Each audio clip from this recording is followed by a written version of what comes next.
Amis téléspectateurs, bonjour. Nous sommes dans les locaux de M. Ilunga, Emmanuel Ilunga. J'ai rencontré lors d'un voyage, bien sûr, à la Guinée équatoriale. Voilà, on s'est convenu de se voir aujourd'hui, enfin, de se voir au mois d'août. Et là, l'actualité oblige. On est obligé de se voir aujourd'hui, parlant de cette actualité de la révision de la Constitution.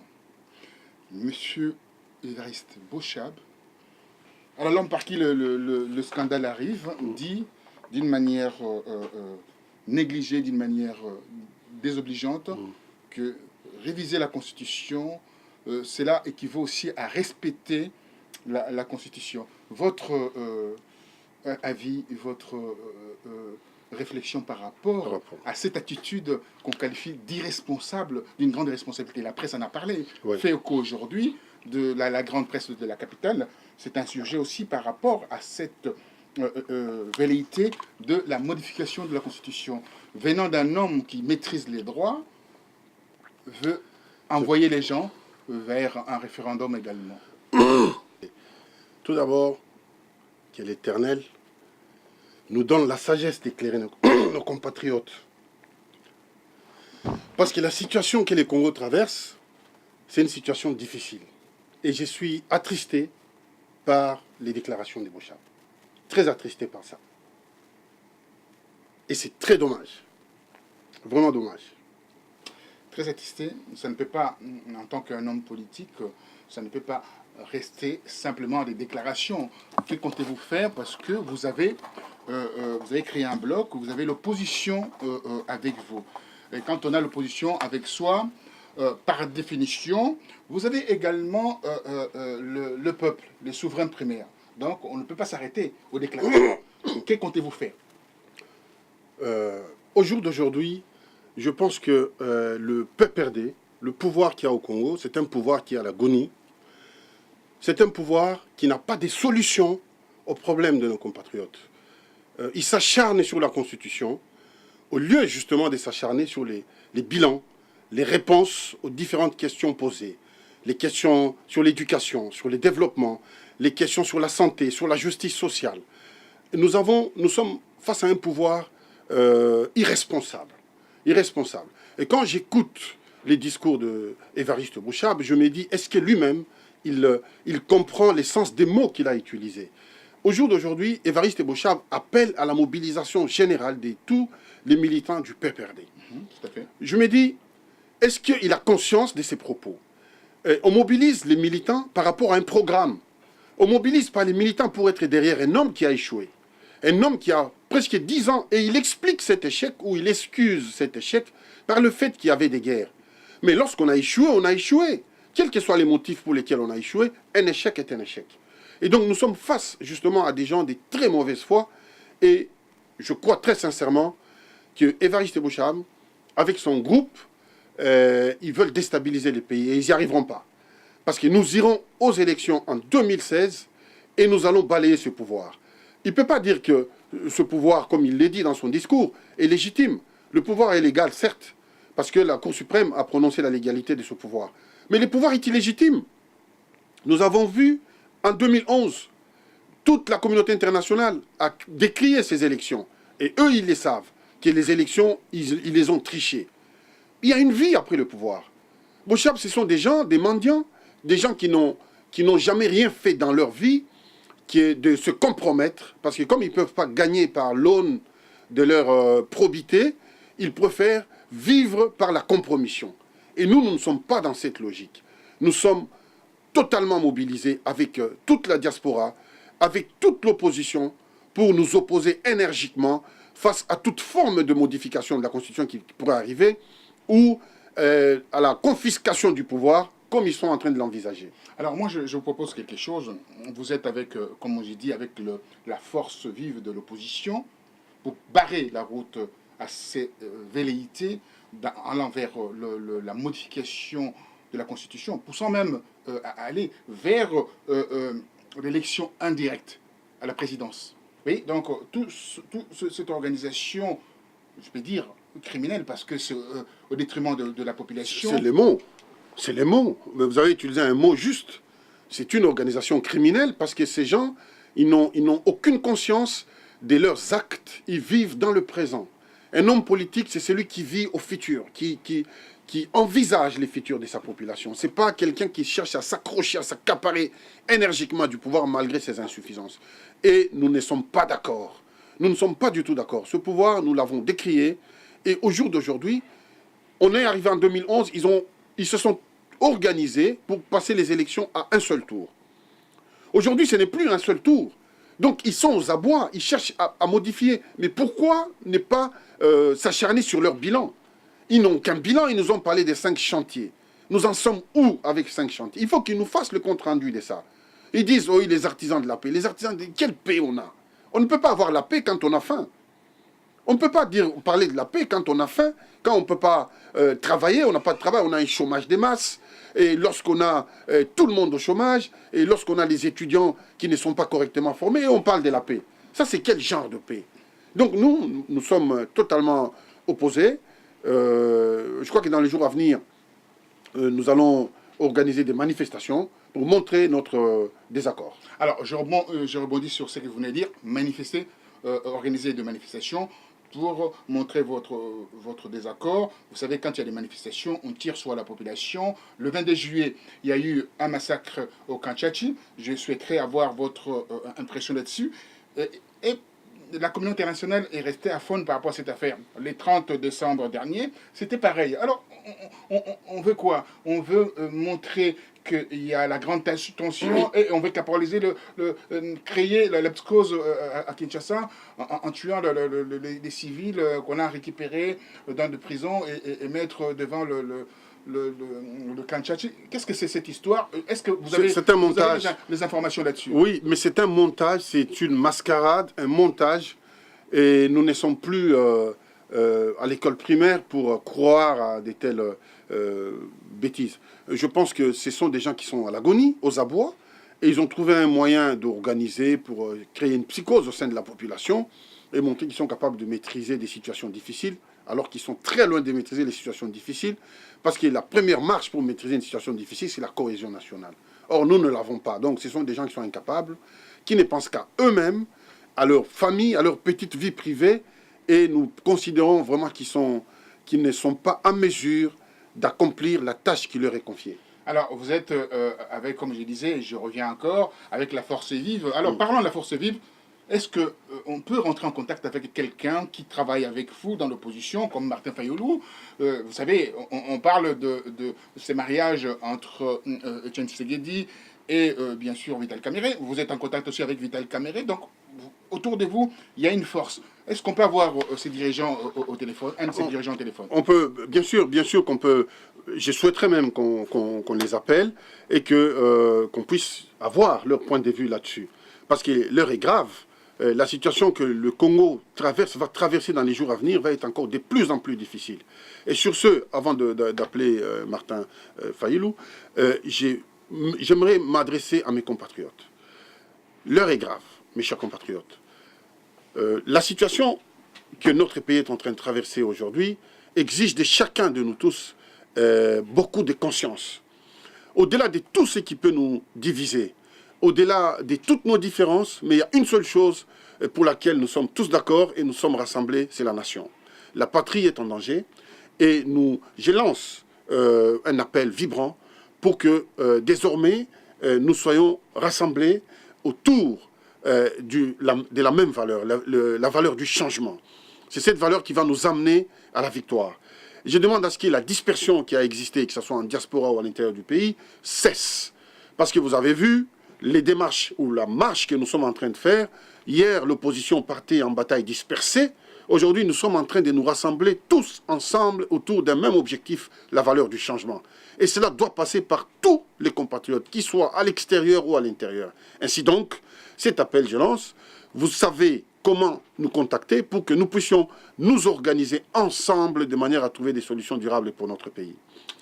Voilà, alors on va essayer de rentrer en contact avec un de ces leaders qui va être avec vous aux États-Unis. Nous partons aux États-Unis. Vous êtes aussi invité par le président Barack Obama. Moi, je suis accrédité, donc invité aussi en tant que presse internationale pour assister à ces sommets Afrique-USA. Déjà, avant d'appeler Maître Fayoulou, que direz-vous au président Barack Obama par rapport à cette situation de la modification de la Constitution? Parce que Barack Obama dit clairement, par la voix de son envoyé spécial, Russ Feingold, voilà, que c'était pratiquement impossible. Elle dit également, aussi bien entendu, à d'autres représentants de l'Union européenne de faire attention, et à la France aussi, de dire clairement que, voilà, par la voix de M. Kerry d'ailleurs. Il y a une vie. Il y a une vie après la politique. Et je ne crois pas que les dirigeants qui sont là sont indispensables. Ceux qui sont indispensables, ils sont au cimetière. Parce que là où ils sont là pour l'éternité. Mais tous ceux qui sont sur terre sont dispensables. Donc au jour d'aujourd'hui, la manière dont le pouvoir cherche à voler le destin de la nation va créer des tensions fortes qu'on ne pourra éteindre qu'avec leur départ. Aujourd'hui, le PPRD, qui est les partis uniques, est en train d'installer une inversion des valeurs dans notre pays. Et les premières victimes sont les Congolais. Donc nous nous lèvons contre ça, contre cette inversion des valeurs. Et nous disons à travers Bochab, d'abord d'utiliser les mots que lui-même comprend. Il parle en français et il ne comprend pas les mots qu'il utilise. Donc Barack Obama, c'est un des grands présidents dans le monde, pour revenir à la question. Les États-Unis ont un mot à dire dans les destins des nations. Dans les concerts des nations, on a des grands pays, on a des pays moyens, on a des petits pays. Malheureusement, c'est comme ça que les choses sont. Tout le monde le sait, je n'ai pas besoin de faire un dessin pour ça. Et nous avons l'appui aujourd'hui des États-Unis par rapport à la démarche démocratique. Donc, Barack Obama n'est ni pour ni contre l'opposition. Il est pour que les institutions soient fortes. L'alternance aussi. Voilà. Qu'il y ait de l'alternance, parce que l'alternance est une loi cosmique. On ne peut pas aller contre cette loi. Donc, au jour d'aujourd'hui, tout le monde exige de l'alternance. Nous ne voulons plus de ce pouvoir médiocre que nous avons au Congo, un pouvoir incapable, inapte, un pouvoir qui n'arrive pas à trouver des solutions par rapport aux problèmes de nos compatriotes. Voilà, donc passons à l'appel de Martin Fayoulou. Les journalistes t'appellent, oui. Allô, Martin Fayoulou? Oui, c'est moi. Oui, bonjour, Roger Bongo, c'est l'appareil. Comment ça va? Oui, bonjour. C'est qui, s'il vous plaît? C'est Roger Bongo, ça va bien? Oui, Roger, ça va très bien, merci. Comment ça fait longtemps? Oui, mais ça fait longtemps, merci, Dieu merci que vous soyez en vie et tout va bien. Comment ça va là-bas? Mais je vous appelle parce que je suis en entretien avec un homme politique de la diaspora qui est aussi de la RDC. Je voulais avoir votre impression par rapport à la déclaration de Bochab qui tente vers la modification, qui fait la promotion de la modification de la Constitution. Quel est votre avis là-dessus? Non, Bochab est en train de délirer. Il est en train de délirer. Il ne comprend pas, il est professeur de droit constitutionnel, mais il ne comprend pas ce qu'il dit parce que je l'invite simplement à lire la Constitution. La Constitution est constituée de 3 parties. Première partie, exposé des motifs. Deuxième partie, préambule. La troisième partie, les dispositions. Dans l'exposé des motifs au point 4, intitulé « De la révision constitutionnelle », il est clairement dit que pour éviter les révisions constitutionnelles intempestives, donc le constituant a verrouillé certaines dispositions, notamment le nombre et la durée de mandat et le caractère républicain du pays et le suffrage universel.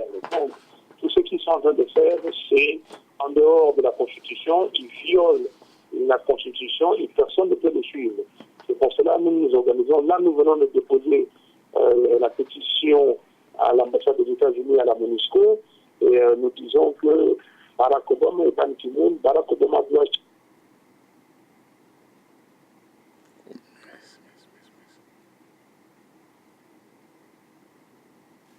Allô?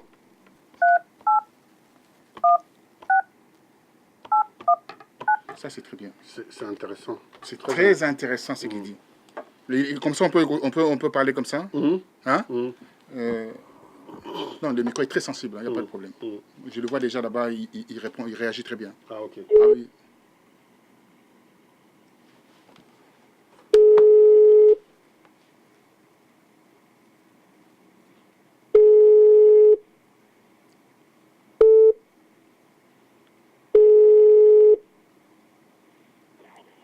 Allô? Oui, on a été coupé. Alors, vous aviez déposé un mémo qui dit quoi, ces mémos? Vous avez dit quelque chose d'extraordinaire au niveau de ces dépôts. Une pétition.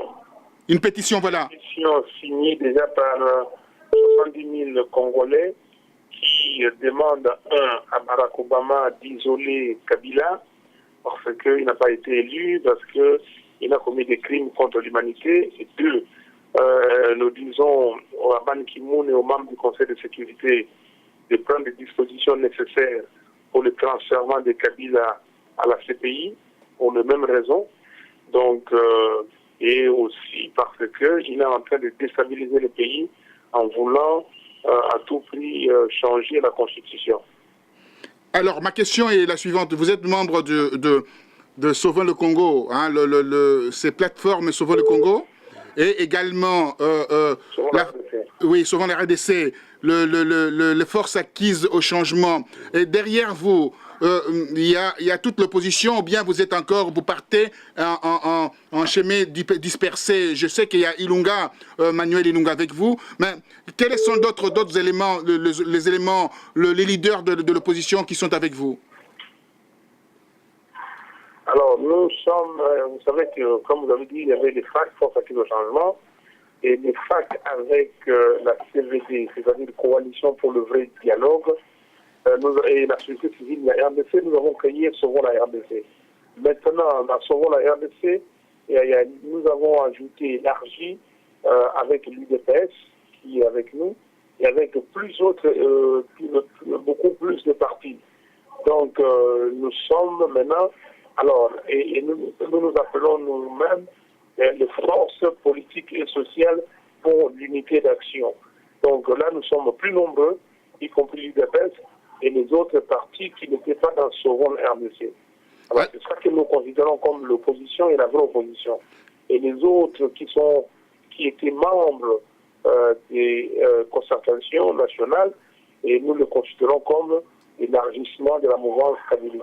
Alors, si j'ai bien compris, donc il n'y a pas l'UNC dans votre action, dans votre mouvement où vous devez sauver le Congo. Il y a l'UNC. Il y a l'UNC. L'UNC est membre de la CVD, donc Coalition pour le vrai dialogue. L'UNC est membre de la CVD et l'UNC est membre de Sauvons la RDC. Très bien. Alors, ma question est la suivante, la dernière question, bien sûr, pour vous laisser. Dans quelques jours, dans 2-3 jours, il y a un sommet extraordinaire aux États-Unis, sommet Afrique USA. Alors je sais que vous êtes conviés, on se verra aux États-Unis parce que ma presse est aussi conviée. Dites-moi, que diriez-vous aux autorités américaines quand vous serez bien sûr aux États-Unis? Non, simplement de dire aux dirigeants africains de ne pas toucher leur constitution d'une façon intempestive, de respecter la constitution, notamment tous les articles qui concernent le mode d'accès au pouvoir. Personne ne peut le toucher. Donc, je dirais aussi aux dirigeants américains de prendre des dispositions pour saisir les avoirs de tout dirigeant qui voudrait embêter la démocratie. Donc, c'est-à-dire changer la constitution. Donc, nous dirons aussi aux dirigeants américains de faire un effort de surveiller que les CNI, les commissions électorales nationales indépendantes, soient réellement indépendantes et neutres. Donc, pour qu'on puisse organiser des élections transparentes. Parce que c'est bien de dire, oui, les gens doivent partir, mais les gens peuvent se dire, ils partent, mais ils mettent des CNI à leur solde et ils passent des gens qui sont aussi à leur solde, l'histoire comme à la Poutine, comme ça se fait en URSS. Donc, nous pensons qu'il est temps aujourd'hui pour que les Américains puissent promouvoir la démocratie dans les pays africains. Alors, je reviens par rapport à la CENI. Je reviens par rapport à la CENI. Vous avez parlé de la CENI. La CENI, avec l'abbé Malou Malou, veut aller vers cette modification de la loi électorale qui dit qu'on peut élire le président de la République par l'élection indirecte. Que pensez-vous de tout cela? Non, c'est pour cela que nous avons aussi fait signer une pétition au peuple congolais contre Malumalu. Malumalu doit partir. Malumalu n'est pas, comment dire, crédible, et ce n'est pas la personne indiquée pour nous amener aux élections. Nous sommes d'ailleurs avec lui devant les tribunaux. Nous avons porté plainte contre lui devant le parquet général de la République. Et l'inspecteur du parquet général nous a appelé pour confirmer la plainte. Et nous avons déjà confirmé la plainte. Malumalu ne peut en aucun cas organiser les élections en RDC. Il l'a fait en 2006. Il a montré ses limites. C'est un agent de Kabila, un conseiller de Kabila, et donc il n'est pas neutre. Et en plus, il viole systématiquement la loi et il viole la Constitution en proposant en faisant la proposition que les députés provinciaux soient élus au suffrage indirect. Or, l'article 197 de la Constitution est clair, les députés provinciaux doivent être élus au suffrage universel direct. Donc, alors, pour nous, Malumalu n'est pas digne. D'ailleurs, les catholiques, via la conférence épiscopale nationale du Congo, viennent de dire qu'aucun ecclésiastique ne peut faire partie d'une organisation politique, surtout une organisation chargée d'organiser les élections. Voilà. Voilà, alors je souhaiterais que vous disiez un mot à l'RP de Manuel Ilunga, un mot par rapport à l'endroit de Manuel Ilunga, qui est avec nous lors de cet entretien qu'on est en train de le faire en direct avec vous. Oui, Mme Ilunga, on est avec lui ici, il est venu. Donc nous sommes contents que nos frères et sœurs de la diaspora font un travail merveilleux et qu'ils cherchent à tout prix qu'il y ait une synergie avec ce qu'eux font là-bas et ce que nous faisons ici. Et nous apprécions cette démarche du frère Ilunga et c'est très très positif. Donc nous l'encourageons dans ce sens et nous demandons aussi à d'autres Congolais, à d'autres Congolaises d'emboîter le pas et pour que nous puissions ensemble tous bâtir ce pays, en tout cas pour l'avènement de la démocratie. Il n'y a personne qui peut se dire qu'il peut faire le travail seul. Ça n'existe pas. Le travail sera plus efficace quand nous tous nous regarderons dans la même direction. C'est cela nous devons unir nos efforts et s'échanger, discuter, partager les avis et savoir que vous ne pouvez pas vous seul avoir raison. Ce qui vous pensez que c'est vrai, mais quelqu'un d'autre peut vous apporter la lumière, l'éclairage, et vous allez constater plus tard que vous n'étiez pas dans le bon chemin. Et c'est pour cela que nous apprécions cette démarche du frère Ilunga. Merci infiniment, merci d'avoir répondu à nos questions. Merci Fayoulou, parce que là on sait qu'on se retrouvera aux États-Unis, on aura le temps d'avoir un entretien beaucoup plus important par rapport à cet entretien téléphonique. Merci à vous. Hein. Merci beaucoup, merci Bongos, merci. Bye. Bye, merci. Voilà, donc, amis téléspectateurs, vous avez suivi l'impression de monsieur Martin Fayoulou qui a expliqué sa réaction en fonction de la déclaration de monsieur Évariste Boshag qui veut pousser en fait ses sympathisants de se mobiliser pour aller vers la modification de la Constitution. Alors, monsieur Ilunga, que pensez-vous de la réaction de M. Martin Fayoulou? Ben, écoutez, la position de Martin Fayoulou, c'est la position de l'opposition. Je crois que nous sommes tous d'accord et nous sommes sur la même longueur de corde. Parce qu'au jour d'aujourd'hui, il y a deux problèmes majeurs auxquels nous faisons face. Le premier, c'est régler les problèmes de la CENI, donc les départs des Malumalu que nous réclamons depuis très longtemps. Et toute l'opposition est en accord à ces sujets. Le deuxième problème, c'est le problème de la révision de la Constitution que nous refusons. Effectivement, il a bien souligné que Évariste Boshab, il est anti-guillemets professeur de droit constitutionnel, mais en fait, je ne crois pas. Bon, je ne veux pas mettre ses études en doute parce que je n'ai pas investigué là-dessus, mais je pense que c'est quelqu'un qui délire et qui ne peut pas vivre par ses propres moyens. Il est obligé de se compromettre, d'être derrière quelqu'un pour gagner sa vie, gagner sa pitance. Et c'est avec beaucoup de, je dirais, beaucoup de dédain, ou beaucoup de... des souffrances que je le regarde parler, je l'écoute et je ne sens pas la conviction de tout ce qu'il dit. Il parle, mais il n'y a pas de conviction. Et il s'approprie la jeunesse congolaise comme si c'était une propriété privée. Un parti politique doit éduquer, doit élever les consciences. Et les militants doivent venir par rapport à un programme pour renforcer les institutions, pas pour renforcer un homme qui a échoué, qui a un bilan extrêmement négatif, et qu'on parle de garant de la paix, garant de ceci, garant de cela. Mais nous, on pense certainement qu'avec plus de 5 millions de morts dans un pays en moins de 10 ans, on ne peut pas nous parler de la paix sous cette forme-là. Ça, c'est une moquerie. Ça, c'est insulter la mémoire des Congolais. C'est penser que les Congolais ne sont pas informés. Et Bochab, il fait fausse route. Et nous lui demandons très solennellement de revenir à la raison et de voir le pays que nous devons construire ensemble, partager une éthique de la construction de la responsabilité.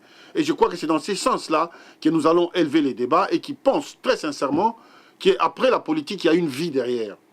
Il n'est pas né en politique, donc il peut aussi vivre sans la politique. Je crois que la démarche que Bochab a adoptée m'a choqué.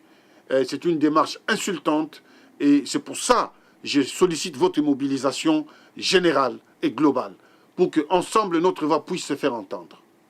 Monsieur Ilunga, j'ai bien suivi l'impression, les déclarations de Martin Fayulu. Il a envoyé une pétition auprès des institutions, l'ambassade des États-Unis, la MONUSCO, etc. Afin que aussi qu'on puisse voir le cas de Joseph Kabila pour son transfèrement vers la CPI. Croyez-vous, quand on aborde cette démarche, que celui-là qui est de l'autre côté va partir naturellement comme ça après 2016 ? Il doit partir. Parce que ce qu'il veut, c'est marcher sur les cadavres des Congolais. Il va finir à la CPI directement. Il doit partir. Le Congo, ce n'est pas une propriété privée. Il est à la tête de ces pays depuis un temps et il a échoué brillamment. Il doit partir, on ne veut pas de lui, tout simplement. On ne veut pas de lui. Ce n'est pas sa vie qu'on ne veut pas, mais c'est de lui en tant que dirigeant de notre pays, on n'en veut pas. Ça, on le dit tous les jours. Mais pourquoi il s'accroche? D'abord, il doit faire les 2 mandats. Une fois il a fini ces 2 mandats, c'est terminé, la Constitution le dit clairement. Il va se mettre à dos non seulement la population congolaise, mais y compris toute la communauté internationale. C'est qu'on ne joue pas avec les destins d'une nation comme ça. Il nous remet en retard. On ne peut pas accomplir nos ambitions de développer notre pays parce qu'il y a quelqu'un qui bloque tout pour ses besoins personnels et sa famille. Je vous ai croisé, là vous partez à Addis Abeba, moi je partais, comme je disais tout à l'heure, à Malabo. Vous connaissez bien Malabo, vous avez vu le développement, on parlait des 5 chantiers tout à l'heure, vous avez vu le développement de Malabo, Malabo 2, Bata et le continent. Ouais. Hein, quand je parle de continent, de l'autre côté de Malabo. Ouais. Dites-moi, quand on nous bassine avec cette histoire de 5 chantiers en RDC, moi j'étais effaré de voir le travail réalisé par Obiangema Bajogo. Ben, vous savez, les 5 chantiers, c'est une phrase. Et même aujourd'hui, la meilleure, c'est quoi? C'est qu'ils ne parlent plus de 5 chantiers, on parle de la révolution de la modernité. Alors, qu'est-ce que ça signifie? C'est une phrase vide d'essence. Révolution de la modernité. C'est une phrase vide d'essence. Moi, j'ai posé la question à ces gens, expliquez-moi, ça signifie quoi? Révolution de la modernité. On va révolutionner la modernité. On va révolutionner ce qui est déjà révolutionné. Alors, je ne comprends pas. C'est pertinent ce que vous dites. Mais bien sûr, donc ils ont des termes parce que ça sonne bien à l'oreille. Alors, c'est un terme qu'il faut coller. L'équipe qui compose le pouvoir au Congo aujourd'hui est constituée de beaucoup de médiocres. Beaucoup de gens médiocres, des gens incompétents, incapables, et des gens qui sont là, qui n'ont pas d'ambition d'homme d'État. Ils n'ont pas de vision d'homme d'État, de comment on peut mener un pays loin, très loin. Et nous incarnons ces valeurs du changement, les valeurs du progrès. Nous avons des grandes ambitions dans nos têtes pour notre pays, parce que nous sommes grands et nous pensons très profondément et très sincèrement que nous pouvons amener notre pays très très loin. Et notre pays pourra être un grand pays qui pourra parler d'égal à égal avec les grandes puissances de demain.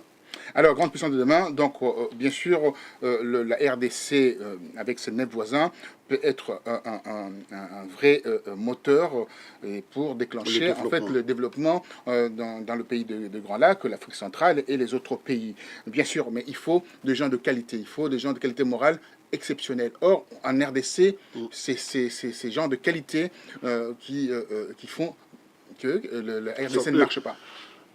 Ces gens-là font défaut. C'est pourquoi, encore une fois, je reviens vers mes compatriotes. Pour la plupart, nous sommes presque... Quand je parle de ça, il y a des ventripotents, je parle de ça. Il y en a beaucoup. Oui, il y en a des gens beaucoup qui pensent qu'à leur ventre, qui pensent Absolument. à leur Mais pour la plupart, 99%. leur précaré. Alors, comment est-ce que ça viendrait de 32 ans de mon bouddhisme où c'est quand même quelque chose d'extrêmement grave. Mais c'est grave et c'est déplorant. Vous savez, aujourd'hui, heureusement encore, nous avons une grosse partie de la diaspora qui a dû quitter le pays pour venir s'instruire et apprendre d'autres valeurs dans les pays développés. Et c'est cette partie de nos compatriotes sur laquelle nous comptons pour booster notre pays d'aller vers le haut. Alors, un mot de la fin, vous continuez avec ça, un mot de la fin par rapport à cette diaspora-là, parce que la diaspora aussi divisée par rapport au tiraillement du DPS, ce tiraillement de ces partis. Il y a des intérêts personnels. On voit les UDPS là-bas, on voit les Ngwandistes de l'autre côté, on voit les gens du MLC qui sont de leur côté. La cohésion dans la diaspora part en éclat. Alors, un mot par rapport à ça pour terminer. Mes chers compatriotes, encore une fois, je me retourne vers vous pour vous rappeler que nous sommes dans une période charnière de notre histoire. Notre pays est en train de traverser des moments extrêmement difficiles. Nous avons dans l'est de notre pays plus de 8 millions de morts, alors qu'il n'y a aucune plainte qui a été déposée à la Cour pénale internationale pour rendre justice aux victimes. Au-delà de ça, il y a les problèmes de développement, les problèmes des écoles. Et nous avons un pouvoir amorphe et inerte. Si vous, qui êtes en diaspora, qui avez échappé à la médiocrité, qui avez échappé à l'incurie de ceux qui sont au pouvoir, vous n'êtes pas, ou nous ne sommes pas en mesure d'incarner les mêmes objectifs pour aller dans le même sens, je pense que nous sommes très loin de sauver notre nation. C'est pourquoi je lance encore une fois un vibrant appel à tous les mouvements, toutes les associations qui veulent incarner les changements dans notre pays, les combattants, et tous ceux qui pensent au fond d'eux-mêmes que les changements passera par la cohésion, tout d'abord, au sein de la diaspora et enfin au sein de notre pays. Donc, moi j'appelle à l'unité, des actions, parce que les temps passent et les temps jouent contre nous. Ainsi donc, je fais appel à votre conscience, à votre amour pour la patrie et à votre sens de responsabilité surtout, pour qu'ensemble nous puissions travailler main dans la main dans l'intérêt de notre pays. Et sur ce, nous vous communiquons des coordonnées pour que vous puissiez nous contacter de manière à nous organiser. Je vous remercie. Merci infiniment. Vous voyez, donc je n'ai pas autre chose à rajouter.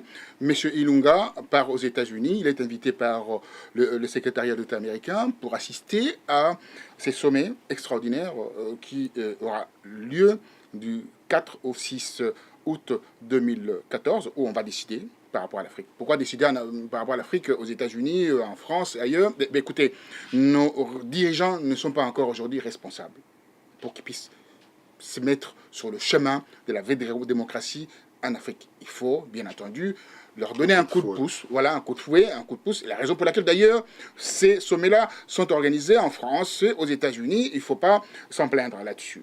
Ce qui est sûr, on attendra la voix de M. Ilunga aux États-Unis, il va parler, il prendra la parole pour dire stop à la révision de l'article qui est gravé dans du marbre, l'article 220 de la Constitution. Et n'est pas aussi modifier la loi électorale, comme vous avez entendu tout à l'heure. Martin Fayulu disait qu'il est hors de question de faire voter les députés par une élection indirecte.